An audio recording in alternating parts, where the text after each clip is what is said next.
बच्चू कडू यांचं 3 तासांपासून भर पावसामध्ये आंदोलन सुरू आहे। दिव्यांग बांधवांच्या विविध मागण्यांसाठी बच्चू कडू आंदोलन करतायत। मागण्या मान्य होत नाहीत तोपर्यंत आंदोलन सुरू ठेवणार असा इशारा बच्चू कडू यांनी दिलाय। मंत्रालयासमोर बच्चू कडू यांचं अद्यापही आंदोलन सुरू आहे। पहिला आपण 1500 देत आहे त्याचं स्वागतच आहे, परंतु जे अडचणीतले लोक आहेत ज्यांना रोज जगणं कठीण जातं, अशा लोकांसाठी निर्णय सरकारनं लगेच घेतला पाहिजे। जेपर्यंत सरकार निर्णय घेत नाही तेथे या पावसात रात्रभर बसायची आमची तयारी आहे आणि उद्या पूर्ण महाराष्ट्रभर सगळे दिव्यांग आपापल्या ग्रामपंचायतच्या समोर त्याच्या वरती टाकीवर चढल्याशिवाय राहणार।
आणि त्यामुळे आपण या ठिकाणी भरकटले आहोत। अशी अवस्था आहे। हे विद्यार्थी एक क्लासरूम कलेक्टर IPS अधिकारी होतात, पोलीस होतात, कॉन्स्टेबल होतात, सीमावर लढतात, त्यांच्याकडे ऊर्जा कोण निर्माण करतं? पोलिसांनी त्यांना जबरदस्तीने गाडीत पासून त्यांच्या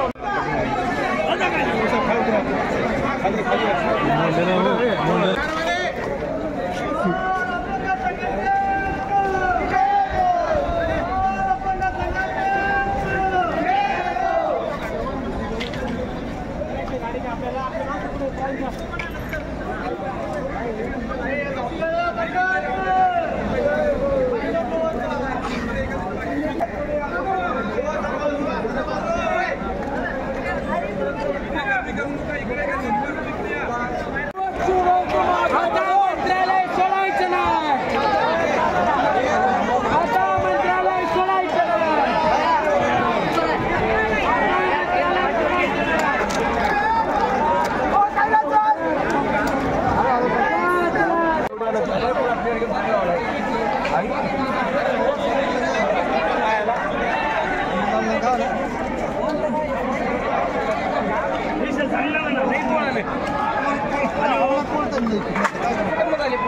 झाला बेपत्ता। भारत माता की जय।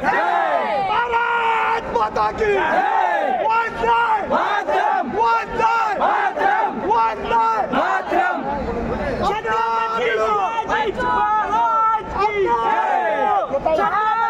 जनशक्ती पक्षाचा आता पोलिसांनी का आपलं आंदोलन पोलिसासाठी आहे का? पोलिसांनी केली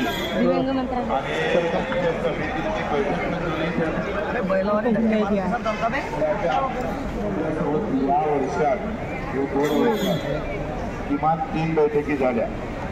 3 बैठकीमध्ये जे निर्देश दिले महिन्यात येतो. आता 3 महिने झाले पगार आला का? तुमचा पगार 70 साहेब बरोबर होते, मालाही बरोबर होते. तो मुंडे साहेबाचा पगार 5 तारखेच्या आत होतो. तो आपण सगळे गरीब आणि हे सगळे श्रीमंत आहे. अजित दादाशी तुम्ही लागून तर बोलून घ्या. लाडक्या बहिणीला आल्या 1500 दिले. 3000.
जनशक्ती पार्टी